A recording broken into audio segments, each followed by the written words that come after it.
tardes. Bienvenidos al programa Pensadores Peruanos del Vicerrectorado de Investigación de la Universidad Nacional Mayor de San Marcos. Con ustedes, Bernardino Ramírez Bautista, docente investigador y ex vicerrector de investigaciones de esta casa de estudios. Transmitimos desde La Casona, canal web de Culturas, y es producido por la Dirección de Cine, Producción Audiovisual, bajo la dirección general de don Mario Pociesco. En esta oportunidad estamos con el doctor Jürgen Golte, un destacado investigador. Él es profesor de la Universidad Libre de Berlín y doctor honoris causa por la Universidad Nacional Mayor de San Marcos, de la cual sigue siendo profesor también. El doctor Golte nació en la ciudad de Danzig, que pertenece actualmente a Polonia. Él es bachiller en matemáticas, es antropólogo con estudios de arqueología, historia, literatura y cultura latinoamericana. Desde muy niño le atrajo la cultura andina, por ello vino al Perú. Él ha trabajado mucho en la costa central de América del Sur, particularmente en la costa norte del Perú.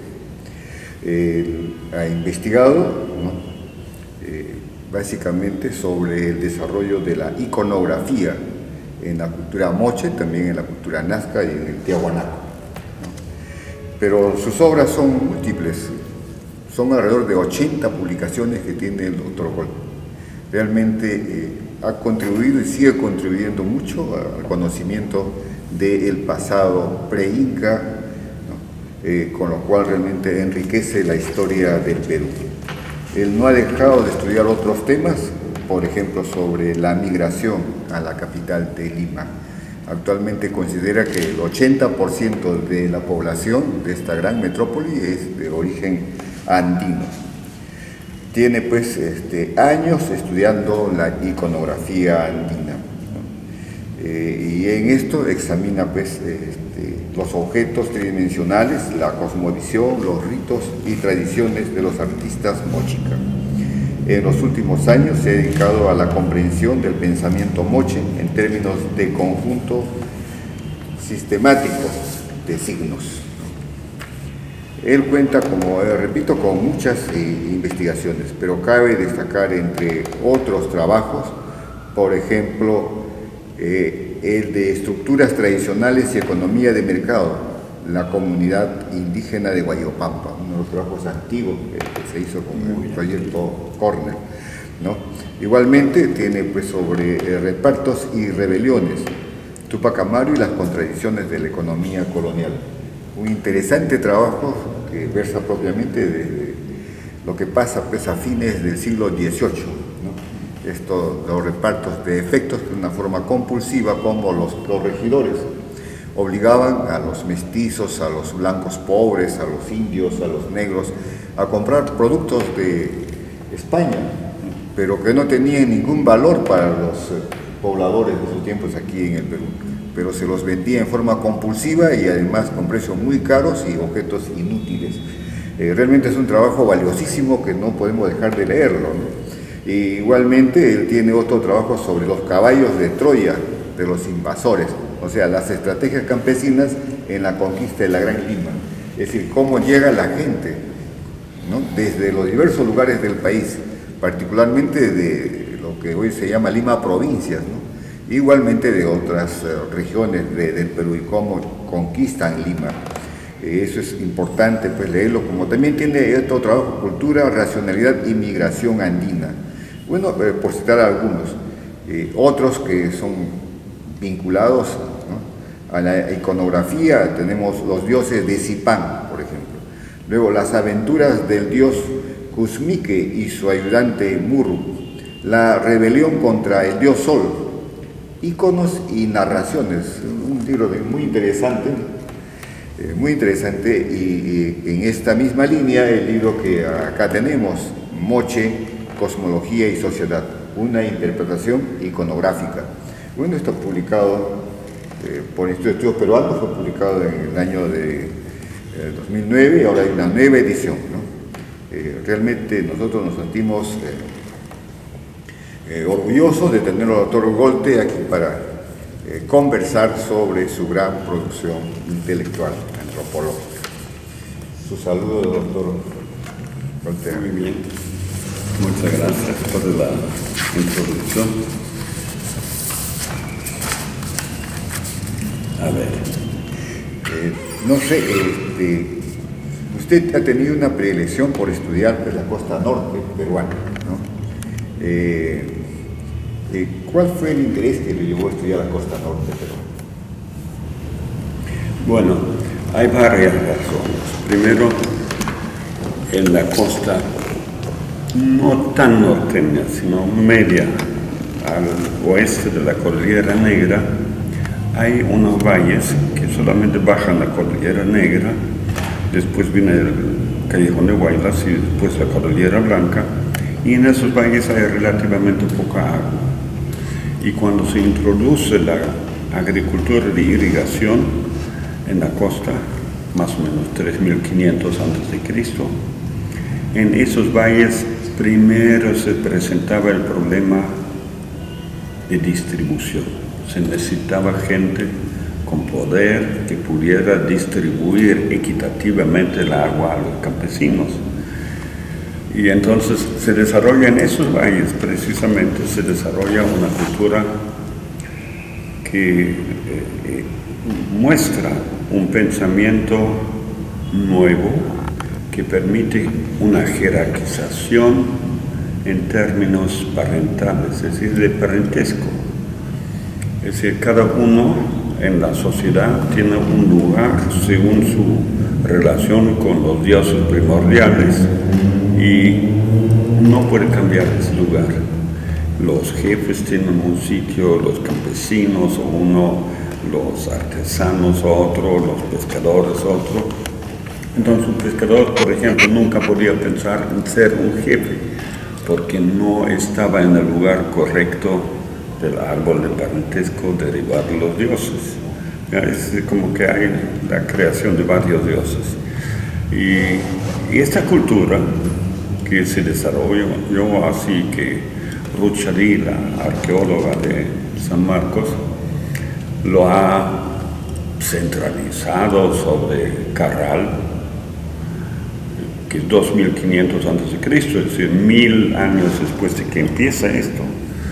Y ella dice que esa es la primera cultura básica del desarrollo cultural en el Perú. Que se puede discutir, pero en eso tiene razón. Carral refleja esta nueva forma de pensamiento que se desarrolla 1000 años antes y hay una urbanización que tiene que ver con esto. Y después esos valles ya quedan muy chiquitos y ahí la cultura se mueve más hacia la costa norte, propiamente dicha. Se desarrolla la cultura Cupisnique, ahí por el norte, por Chiclayo, Lambayeque, Jiquetepec. Y ahí son valles mucho más amplios. Por ejemplo, el valle de Chicama ya tiene 200.000 hectáreas. El valle de Casma, por ejemplo, tiene 12.000 hectáreas. Son valles mucho más grandes. Y entonces en esos valles ya el problema de organización se vuelve un asunto mucho más complejo y también para desarrollar un pensamiento más complejo sobre la organización jerárquica de la sociedad. Y Moche, si se quiere, es una secuela de Cupisnique, es decir, lo mismo que se desarrolla en Cupisnique aparece en Moche de una manera mucho más amplificada. Y aparece en Moche por una razón que muchos peruanos no saben, que más o menos 200 antes de Cristo, el intercambio caravanero entre las diversas zonas del país, desde el norte hasta el sur, desde el este hasta el oeste, cambia de caravanas donde había humanos que cargaban las cosas a un tráfico en el cual había caravanas de llamas, 200 llamas que podían cargar un montón de materia prima, por ejemplo. Entonces las culturas costeñas ya no hacen expediciones a la sierra para conseguir la materia prima, sino vienen las caravanas y les traen la materia prima. Y eso permite en las culturas costeñas una ampliación enorme de la artesanía. Entonces, Kupiznique, por ejemplo, cuando lo miro más o menos de manera general, pienso que en los museos habrá unos 30.000 vasijas. Moche, si veo los museos más o menos fácilmente accesibles, hay 300.000, mucho más, porque los artesanos tenían la materia prima así regalada. Ya habían desarrollado métodos para producir en masa, casi fabriles. Y la gracia de esto, y especialmente para nosotros hoy, es que hemos aprendido a leer secuencias de imágenes. Vemos televisión, leemos tiras cómicas y todo esto. Y si se ve bien Moche, es algo como que se puede leer las imágenes en una secuencia y a partir de ahí se puede entender su pensamiento. Ahora, esto me llevó a fijarme especialmente sobre Moche, pero tiene que ver que hay otras culturas como Nazca, por ejemplo, Tiwanaku, Wari, Lima, que tienen el mismo pensamiento, solamente cambia el estilo de las imágenes, pero el contenido es el mismo. Doctor, usted nos habla en estos lugares de cultura Kupiznique y la Mocha propiamente, y habrían pues más de 300.000 imágenes. Sí. Y usted habría trabajado alrededor de unas 100.000. Sí. Realmente es un trabajo monumental. Conocer la trayectoria de la evolución del Perú prehispánico a través de imágenes. Como usted decía, se transportaba por recuas de llamas, ¿no?, de un lugar a otro. Eso indicaba que era importante a través de estas imágenes comunicarse. Claro. Desarrollar el comercio, ¿no? Y claro, pues crear estas estructuras sociales, ¿no?, desde la élite, digamos, hasta el pescador, el agricultor, ¿no?, el artesano mismo, ¿no? Sí. Ahora, pero nos preguntamos dos cosas, ¿no? Una inquietud así, en esto, ¿cómo se explica la presencia de Chan-Chan, por ejemplo, ¿no?, de la huaca del sol y la luna, esta de la huaca del brujo, pues, ¿no? Yeah. Pero ahí, por un lado, ¿no?, eso, y cómo es que usted pudo organizar, ¿no?, ese trabajo tan inmenso, ¿no?, de más de 100.000 imágenes, para darnos a conocer toda la trayectoria prehispánica del Perú. Bueno, en casi todos los valles donde han estado los Moche, digamos, más o menos del Valle de Santa hacia el norte, hasta Piura, en todos esos valles hay pirámides, y todas esas pirámides en la época Moche, propiamente dicha, tenían pinturas y frisos en las paredes. La huaca que está mejor excavada es la huaca de la luna, en el mismo pueblo de Moche, y ahí hay grandes imágenes, realmente grandes imágenes, que por desgracia no se entiende muy bien porque la gente no sabe leer perfectamente bien lo que ven, ¿ya?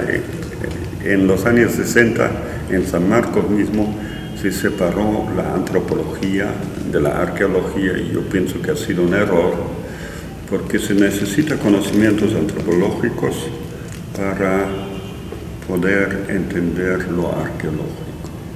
¿Ya? Hay que ver las cosas juntas. Entonces, por ejemplo, hay un famoso friso en la Huaca de la Luna, donde hay uno muy similar en la Huaca El Brujo, en Magdalena de Cao, en el Valle de Chicama, que es casi igualito, muy complejo, ¿ya? Que incluso al principio lo llamaron el tema complejo, lo que no dice nada, ¿no? Ahora han cambiado el nombre y dicen el tema mitológico, que tampoco dice nada. Pero el que sabe leer esto es realmente interesante. Puede ver en esa imagen que es grande, unos 5 metros de ancho y 3 metros de altura, un rito que se realizaba el 22, 23 de septiembre, en el equinoccio de septiembre, cuando se junta la época seca con la época húmeda, y a partir de ahí la época húmeda tiene que andar junto con la época seca para que crezcan las plantas. ¿Ya? Entonces esa fecha era muy importante para ellos. Entonces en este cuadro que llaman tema complejo hay un rito interesante, que hay 2 señores que tiran unas sogas largas hacia la Vía Láctea arriba, que se puede ver incluso, se puede identificar las estrellas, las constelaciones en la misma imagen. Es decir, yo lo he identificado que efectivamente es la Vía Láctea que entra a la Huaca de la Luna por el 22 de septiembre, así casi en forma vertical. A las 10 de la noche se ven las constelaciones que se puede identificar en la imagen. También sabían de astronomía, pero hay que saber leerlo. Ahora, ellos tiran unas sogas muy largas. Yo encontré una en Madrid, en el Museo de América en Madrid, que tenía los colores de un corralillo, es decir, serpientes chiquititas que son emparentadas con la cobra hindú, y esa tiene la especialidad que se puede parar así, ¿ya? Y tiene varios colores. Y se desplazan en ambos sentidos. Sí,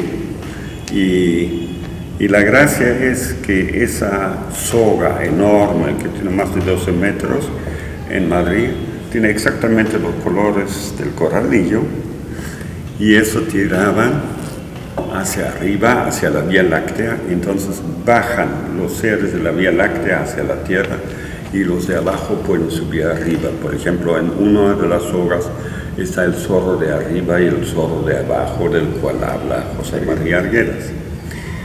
Es muy interesante esto, y es interesante porque se ve que es una fiesta que se hace en una fecha exacta de central importancia para una agricultura agraria, y es interesante el conocimiento de astronomía que tenían, como para decir, si yo quiero identificar una fecha exacta, tengo que poner estas constelaciones de la Vía Láctea.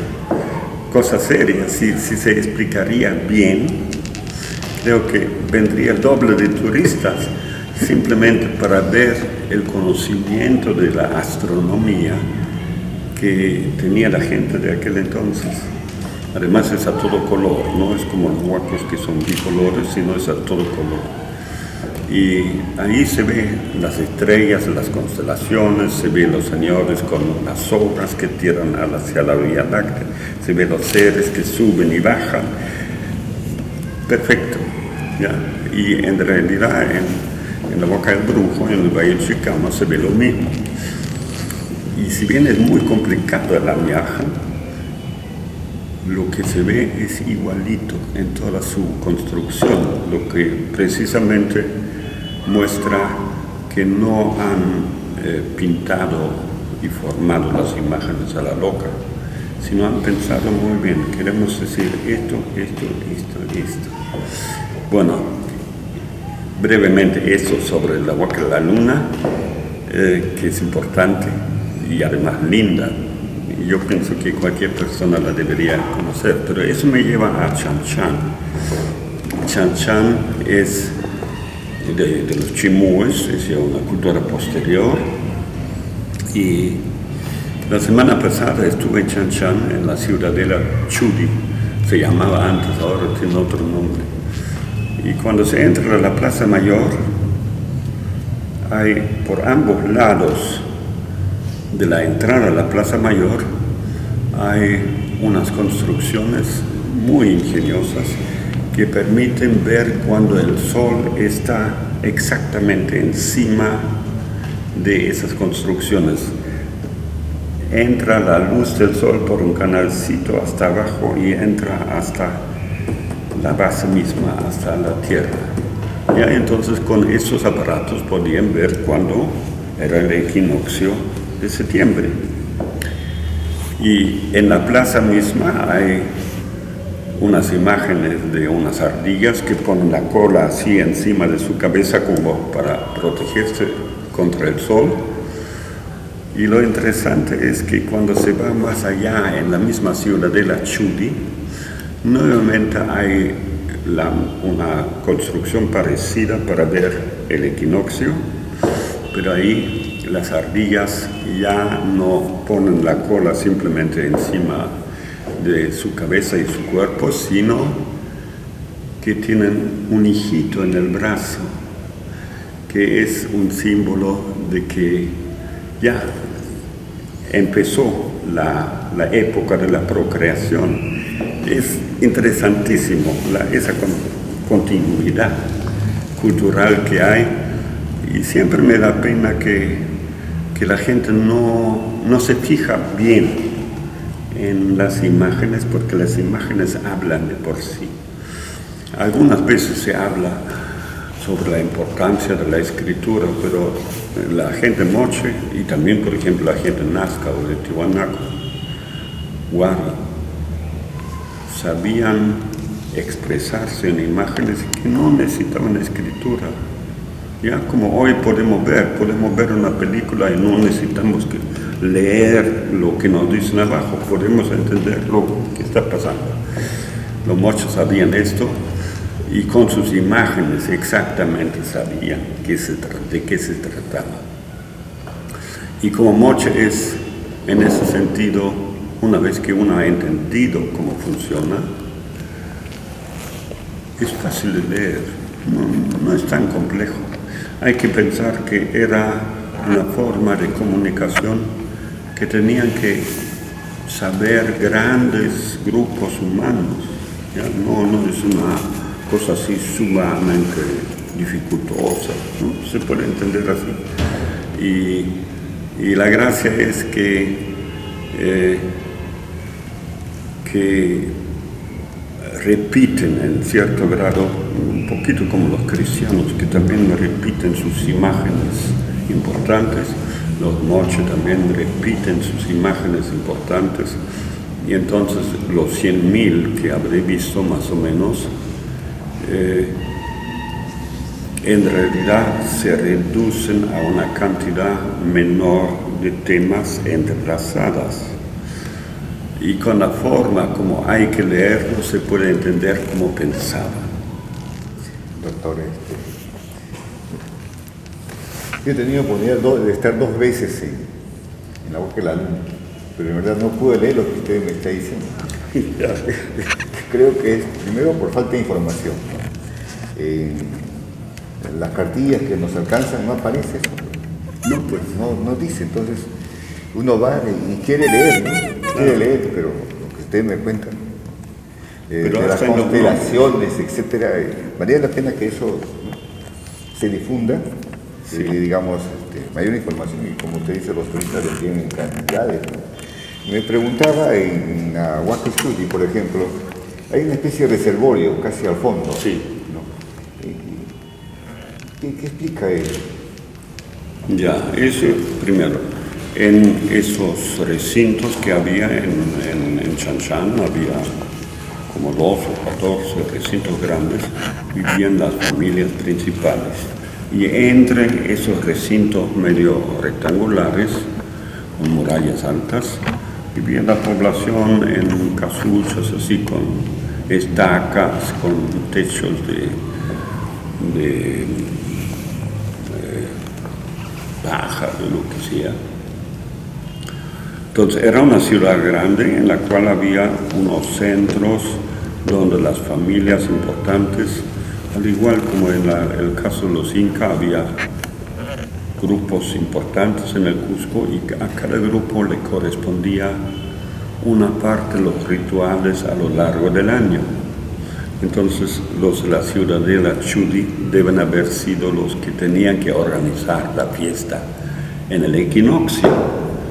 ¿Ya? Y ya, una vez que uno entiende eso, uno mira de otra forma las cosas. Indudablemente, doctor. ¿Ya? Y es una lástima que yo tengo que admitir que yo estaba esperando de que los arqueólogos de la ciudad, de la Universidad de Trujillo, ellos mismos primero expliquen lo que han excavado, porque es un poquito el derecho del arqueólogo que ha excavado algo que él mismo... Estuvo el doctor Uceda y su equipo, creo, allí. ¿Cómo? ¿Uceda estuvo allí? ¿Excavando? Sí, incluso he cavado en mi época estudiantil en la Huaca de San Marcos. Es gracioso, pero que esperando a que ellos publiquen y recién lo han publicado.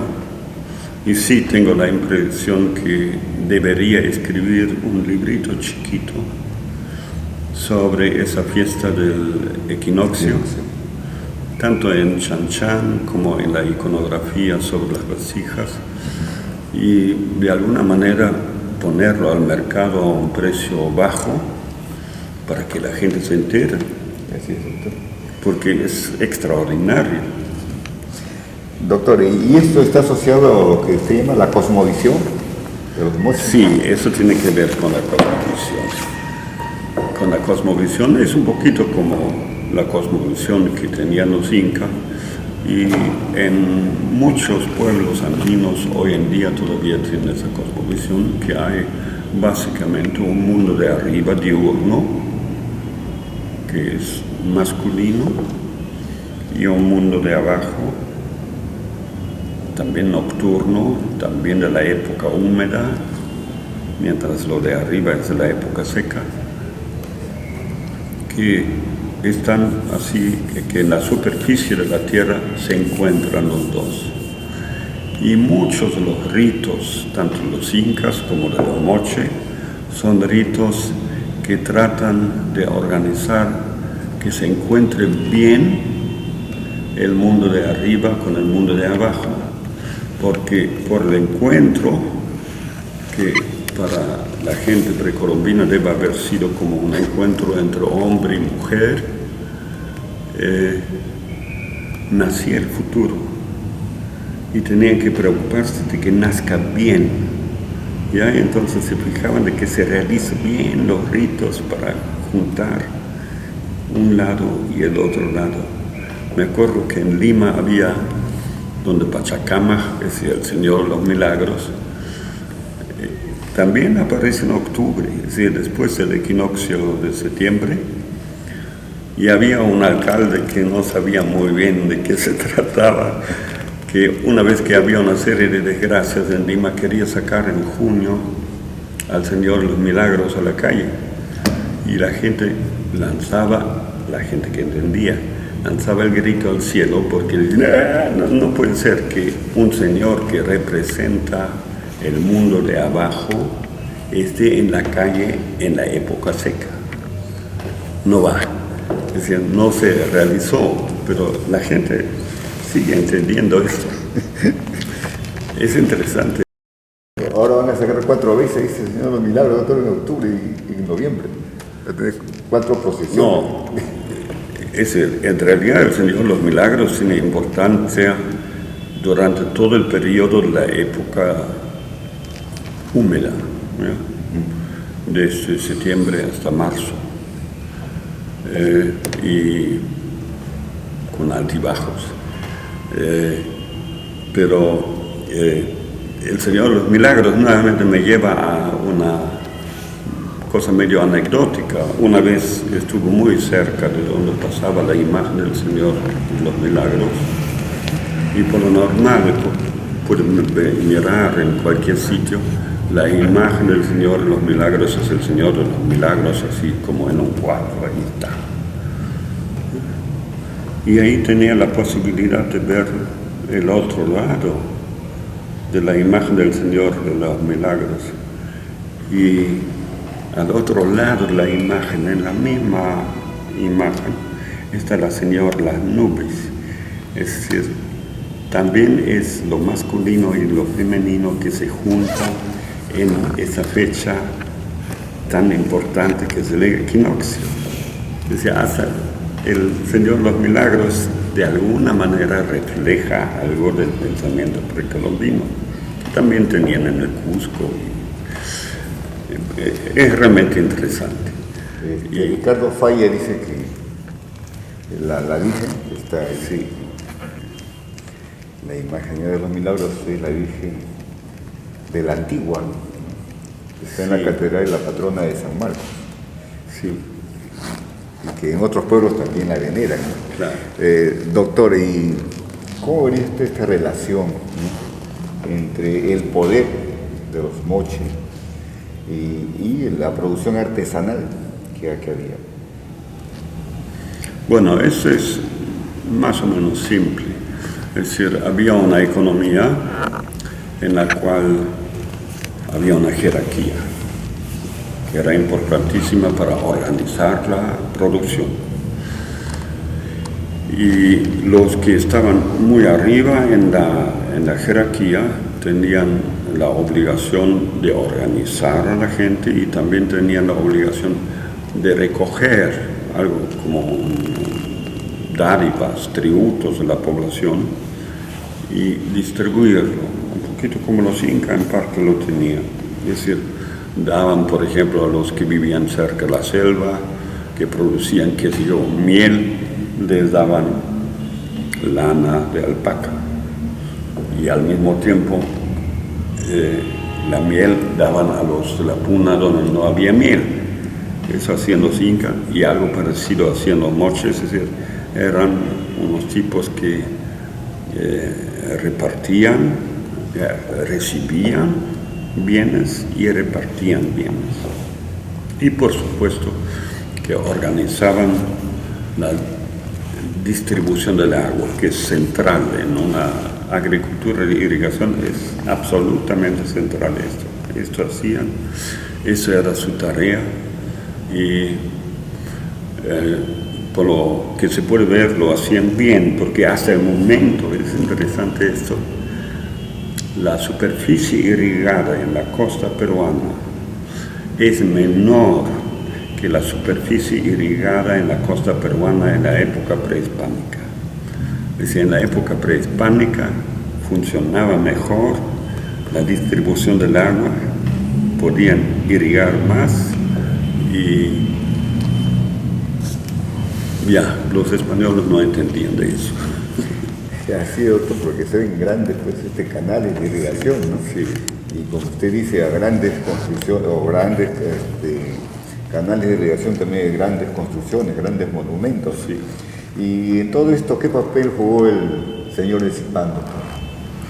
El señor de Zipán, bueno, primero hay la discusión de qué fueron los moches. Por una parte se los conoce por ciertos objetos que producen de manera bastante similar. Y entonces hay algunos que sostienen que eso haya sido un estado. Pero por todo lo que se ve no ha sido un estado, sino había señores por valles. Y entre esos señores hacían intercambio.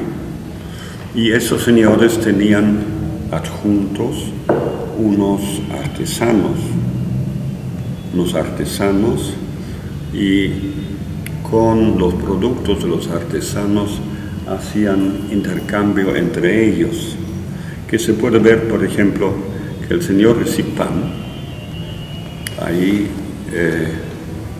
tiene cosas de oro o tumbaga, es decir, una aleación entre cobre y oro, finísimas. Pero cuando se ve la cerámica que había en esas tumbas de Sipán, son de mala calidad, ¿no?, en comparación con otros sitios. Y un poquito más al sur hay un sitio que tiene las mismas cosas de oro que tiene el señor de Sipán, o los señores de Sipán, pero tiene cerámica finísima.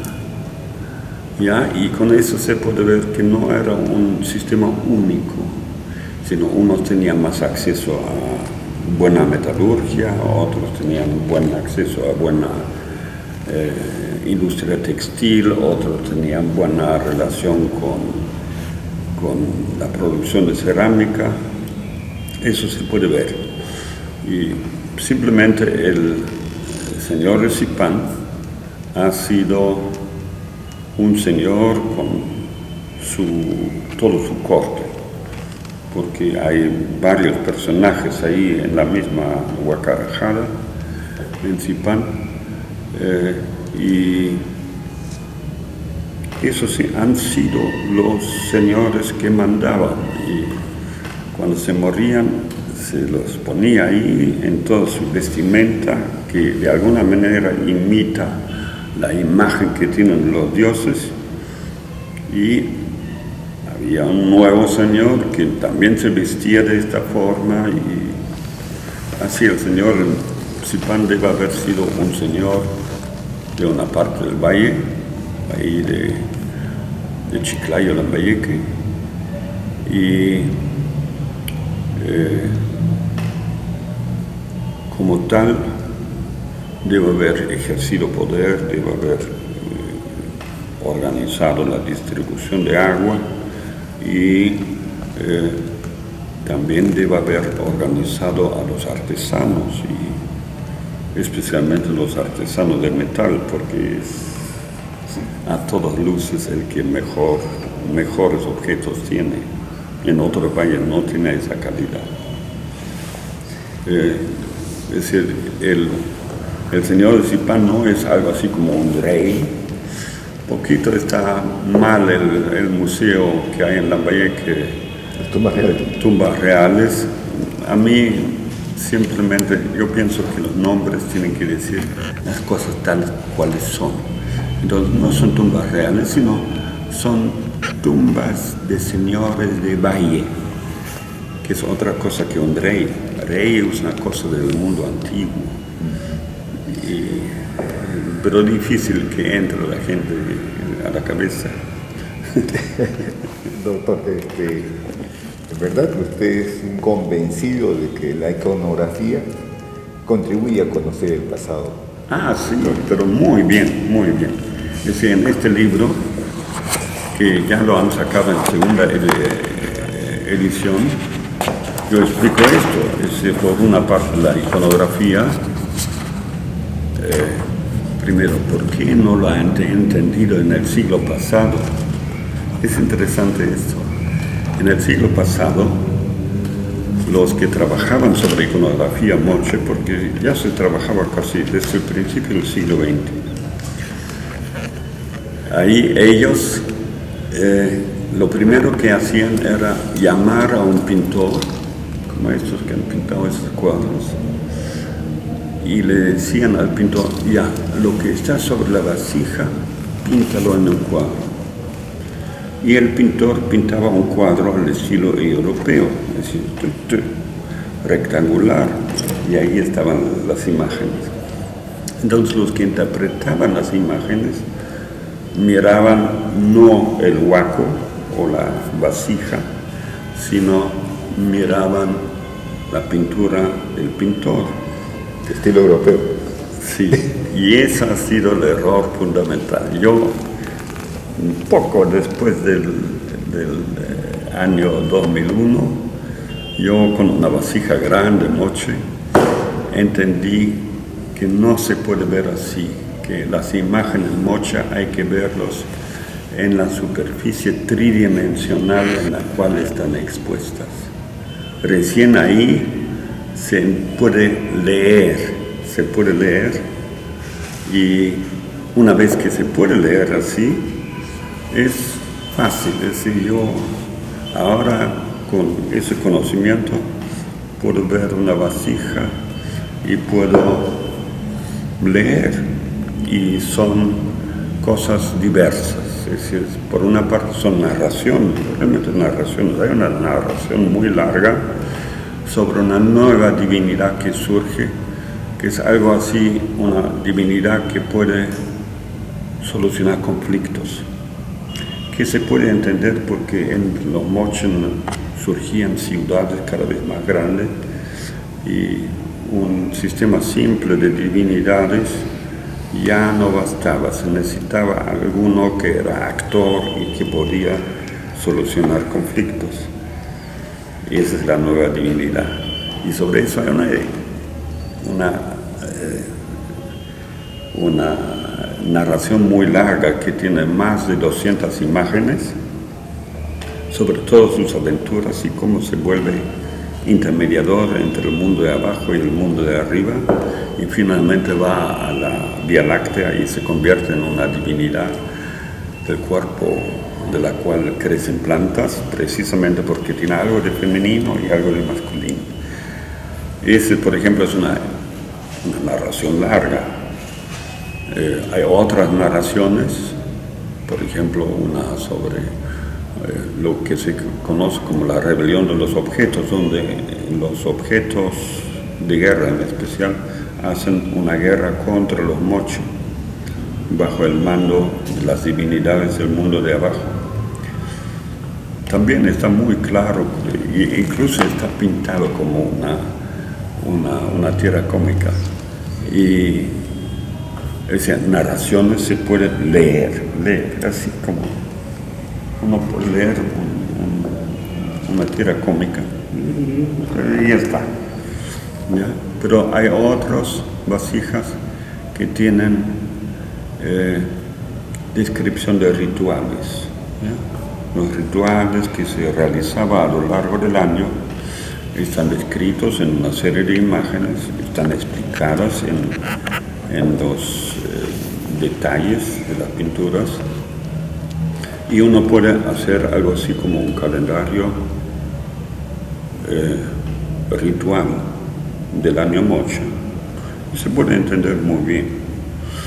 Y finalmente hay vasijas que se relacionan con el parentesco entre las divinidades, ¿ya? Porque todas las divinidades están entrelazadas entre ellas por parentesco, y de ahí hay de unos dioses primordiales, nacen 4 generaciones de dioses secundarios, y ahí viene lo interesante. Y ya en la 5ª generación pasan al mundo de cada día, las plantas, los animales que rodean a los moche.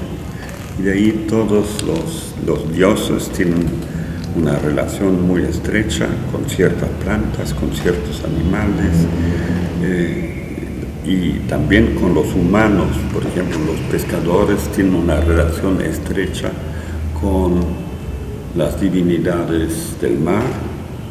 Entonces, por eso son buenos pescadores, o los agricultores tienen una buena relación parental con las plantas, y por eso son buenos agricultores. Así se puede ver.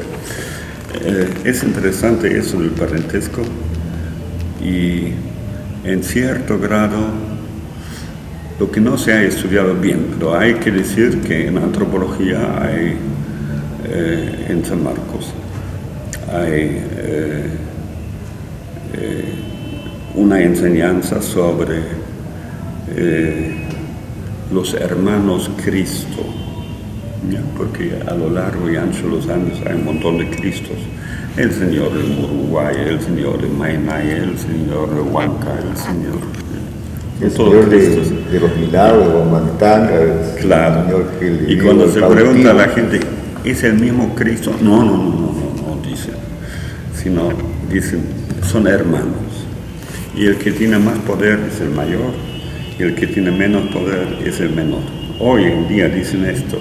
Y esos Cristos, a diferencia de lo que pensarían los católicos romanos del viejo mundo, se casan con santas y vírgenes y en realidad es un pensamiento precolombino, solamente que tienen nombres cristianos, pero debajo de eso hay un mundo de parentesco que tiene que ver con el bienestar de los humanos. Es decir, yo voy por Lima y veo un montón de micros que dicen gracias Señor de Uruguay, ¿ya?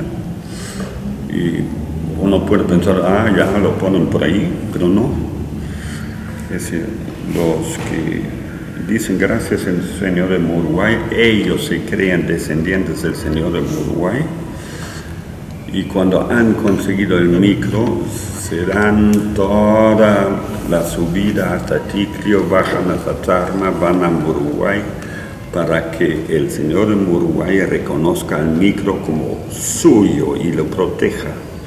¿Ya? Es decir, hay detrás de lo que vemos alrededor de nosotros, hay una manera de pensar que está muy vinculada con el mundo anterior. Y siempre digo que es muy problemático que en la enseñanza, también un poquito en la universidad, pero más en los colegios, en vez de hacer la historia larga, dejan empezar la historia en la conquista.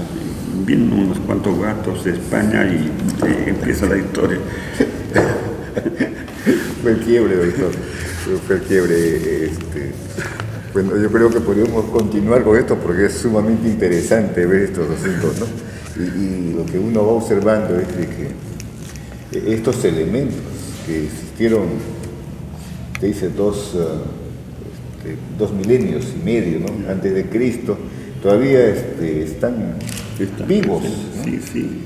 Por ejemplo, el amaro y todas esas cosas. Aunque yo estaba viendo esto, por ejemplo, el Señor de Uruguay, se dice que los mercenarios acá en sus talleres construyeron pues a los Cristos grandes para reemplazar a los chiquitos que vinieron con los conquistadores.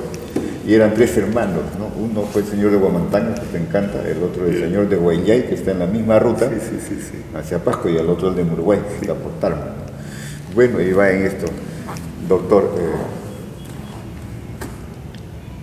¿Daría usted un mensaje a los estudiosos, antropólogos, arqueólogos, historiadores y otros de ciencias sociales para que también se inclinen a estudiar la iconografía, sobre todo a la juventud estudiosa que va por estos caminos de las ciencias sociales? Ya, sí tengo un mensaje. En realidad ya este libro era un mensaje. Y yo porque he trabajado sobre cosas muy diferentes. Era un mensaje que trataba de mostrar a la gente que con las imágenes se puede entender el pensamiento. ¿Ya? Eso es. Y entonces mi esperanza era que si la gente veía esto, se podría decir, yo con mi cultura puedo hacer algo parecido. Desgraciadamente todavía no pasó, por un problema que tiene 2 vertientes. Por una parte, hacer esto me costó 5 años. Tenía que trabajar todos los días, ¿ya? Y me había puesto la obligación de trabajar todos los días. 5 años, bastante tiempo. Y es decir, el que quiera hacer esto tiene que tener la disposición de poder dedicarse por un tiempo largo a la investigación, ¿ya? Y es importante, es decir, uno debe tener cierta vocación personal. A mí me fascina, entonces por eso lo hago. ¿Ya? Y lo otro es que ya es no tanto para los investigadores mismos, sino es un poquito para el Estado. El Estado, investigación, mal o bien, aunque sea investigación iconográfica, requiere de recursos. Si no hubiera podido ver tantas vasijas, no hubiera podido hacer tanto trabajo, si no hubiera tenido los recursos que me dieron en Alemania, porque en Alemania la idea es que la educación es algo fundamental para la sobrevivencia de la sociedad. Y por eso toda la educación es gratuita, no hay educación privada, no hay universidad privada, no hay colegio privado. Y también la investigación es algo que es obligación de todos los profesores de universidad y el Estado paga. ¿Ya? Y desgraciadamente en el Perú no hay todavía. Es decir, uno debe esperar de que en el futuro haya más disposición a hacer esto, a pagar desde el Estado. Pero por otro lado se tiene que ver, yo estoy seguro, si yo desarrollo un proyecto muy bueno para, qué sé yo, investigar la iconografía Paracas y busco plata, la voy a encontrar. ¿Ya? Es nuevamente el investigador que se debe meter de lleno a su tema, se debe identificar con el tema y pienso que se puede conseguir. Es decir, no es solamente el Estado, sino también es el interés del investigador. Y yo he tenido el interés, les va a parecer gracioso, pero en Alemania hay algo así donde me he criado, hay una historia larga, ¿ya? Donde cada pueblo, por ejemplo, se acuerda si han sido conquistados por los romanos o no, y eso tiene que ver con su manera de ser y todo lo demás. De ahí mi pensamiento era como de historia larga, como si estuviera acá, de pensar, bueno, en Chavín ha sido así y por esto me tengo que comportar de tal y tal forma. Así. En Alemania dicen, yo he sido conquistado por los romanos y por lo tanto organizo las fiestas así como los romanos. Y simplemente el haber vivido eso de chico y haber visto la importancia de la memoria histórica de la gente, me hizo pensar, no, hay que recuperar la historia precolombina lo más atrás que se puede para que la gente se pueda entender, porque solamente que puede entender su propia manera de pensar puede crear bien. Si no tengo conocimiento de mi propia historia y por qué estoy pensando una cosa u otra cosa, no puedo pensar bien. Y para crear, yo tengo que pensar bien. Sí. Qué bien, doctor. En verdad, como dice el doctor Golte, para investigar hay que tener interés, hay que tener la disponibilidad financiera, pero sobre todo una pasión por el conocimiento. Sí, usted es un apasionado por ir conociendo el pasado de los pueblos latinoamericanos a través de la iconografía. Doctor, muchas gracias por su presencia aquí, pues, en La Casona, este canal, ¿no?, web de culturas, que lo dirige el señor Mario Pozzi Scott, y igualmente lo acompaña la señorita Yajaira Saavedra. Esto, repito, lo hemos transmitido, ¿no?, desde este canal, y tiene que ver con la producción sanmarquina de las ciencias sociales. Amigos, muchas gracias y hasta la próxima oportunidad. Muchas gracias también porque Aunque ustedes no lo hayan sabido, este año se cumplió para mí los 50 años que estoy en San Marcos. Hace 50 años ingresé como estudiante a San Marcos. Qué bien, doctor. Entonces, Recuerdo que le dimos el honor y causa cuando yo era decano. Así es, doctor. Qué alegría, doctor. Bueno, hagamos un brindis, doctor, de todas maneras. Salud. Salud, doctor. salud.